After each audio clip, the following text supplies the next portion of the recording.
नमस्कार साथियों, जय हिंद, जय भारत, सत श्री अकाल, आदाब। आशा है सभी आप कुशल मंगल होंगे। देखिए साथियों, अभी बहुत बड़ा मुद्दा चल रहा है पीईबी यानी कि व्यापम। इनके एक के बाद एक भ्रष्ट मामले आपको देखने को मिल रहे हैं।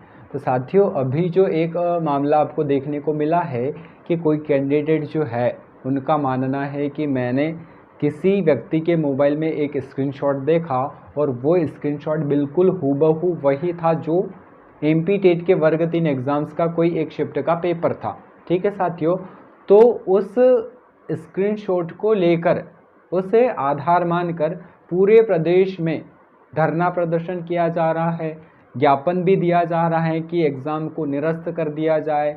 तो साथियों, एग्ज़ाम निरस्त होगी या नहीं, इस बारे में थोड़ी सी चर्चा करते हैं। देखिए, पहले तो मैं आपको बता दूं कि पीईबी ने जो एमपी टेट वर्ग 3 का जो एग्ज़ाम्स का ठेका दिया था वो कंपनी थी एडुक्विटी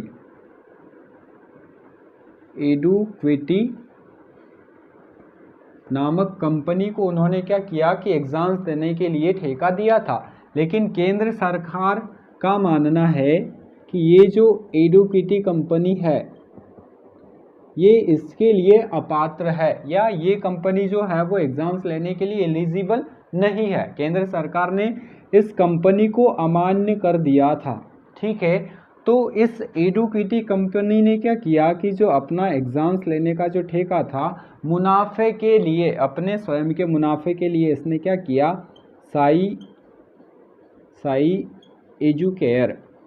साई एजुकेयर को दे दिया। और अभी जो एमपी टेट वर्ग 3 की जो एग्ज़ाम्स थी उससे कंडक्ट किया है साई एजुकेयर कंपनी ने। ठीक है, तो थोड़ा सा आप देखते हैं कि इस व्यापम के या पीईबी के जो भ्रष्टाचार के मामले हैं वो आपको कब कब देखने को मिले थे। देखो, एक बार तो 2016-17 में अगर आप देखोगे तो जो वन रक्षक की परीक्षा हुई थी उसके रिजल्ट में पहले ये बताया गया था कि जितने कैंडिडेट उसमें शामिल थे सभी को क्वालिफाई बता दिया गया था ना। उसके बाद फिर उनका रिजल्ट दोबारा उसमें अपडेट किया गया और फिर जितना कट ऑफ उनका रहा था उसके आधार पे उनका रिजल्ट बताया। तो कहीं ना कहीं एक बार तो 2016-17 में अनदेखा किया गया था, या अपनी जो कार्य करने की जो होना चाहिए उनकी उसमें त्रुटि की थी उन्होंने। ठीक है, उसके बाद 2021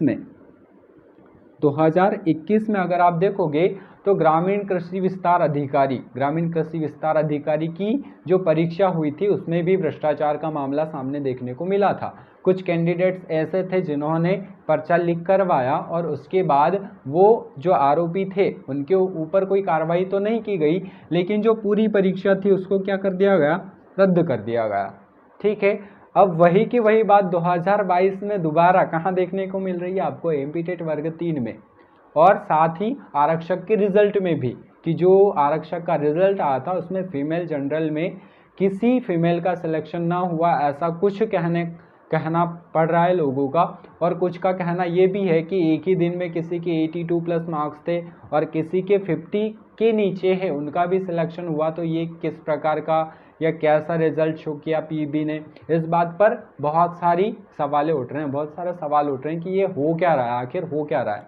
तो देखिए, अभी ये एमपी टेट वर्ग 3 की एग्ज़ाम निरस्त होगी या नहीं, इसकी पुष्टि अभी नहीं हुई है। पीईबी ने बिल्कुल उसे जांच के लिए सौंपा है और एक जो पीईबी की जो कमेटी है वो उस चीज़ को देख रही है, जांच परख कर रही है कि वाकई में जो पर्चा लीक हुआ था वो सच है या गलत।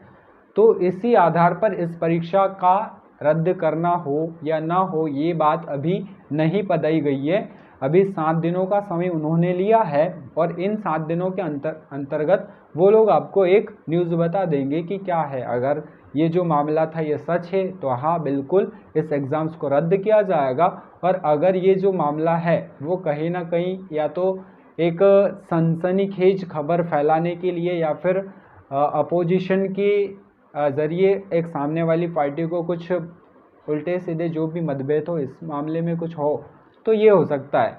पर बाकी सीधे से अगर देखा जाए तो जो परीक्षा भी हुई है एमपी वर्ग 3 की, इसमें जो एक स्क्रीनशॉट था उसी को आधार मानकर ज्ञापन सौंपा जा रहा है और धरना प्रदर्शन किया जा रहा है। तो आप निश्चिंत रहिए, बिल्कुल निश्चिंत रहिए, जो भी होगा सही ही होगा।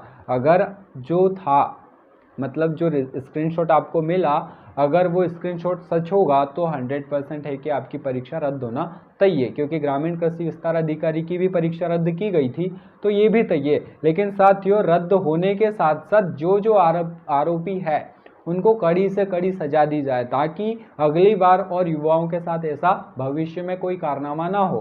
क्या हर बार युवा ऐसी ही गलतियां झेलते रहेंगे? क्या पीईबी की गलतियां मध्य प्रदेश के युवा झेलेंगे क्या? ये सारी बातें बहुत मायने रखती है। तो साथियों, आप 7 दिन के अंतर्गत न्यूज़ लगातार देखते रहिए, अपडेट पढ़ते रहिए, क्या आपको सामने मामला देखने को मिलता है। तो फिलहाल के लिए तो बात इतनी ही है कि अभी पारदर्शिता नहीं हुई है। जैसे ही हो जाएगी पारदर्शिता, जो भी मामला सामने आएगा, सच या झूठ, ये दोनों चीज़ें क्लियर हो जाएगी, उसके बाद एक डिसीजन होगा। और जिन जिन भाई बहनों के अच्छे मार्क्स हैं वो भी बिल्कुल चिंता ना करें, जिनके कम मार्क्स है वो लोग अभी रद्द करने के लिए धरना प्रदर्शन दे चुके हैं, और हो सकता है उनमें अच्छे लोग भी शामिल हो, जिनके मार्क्स अच्छे आए हो वो भी हो।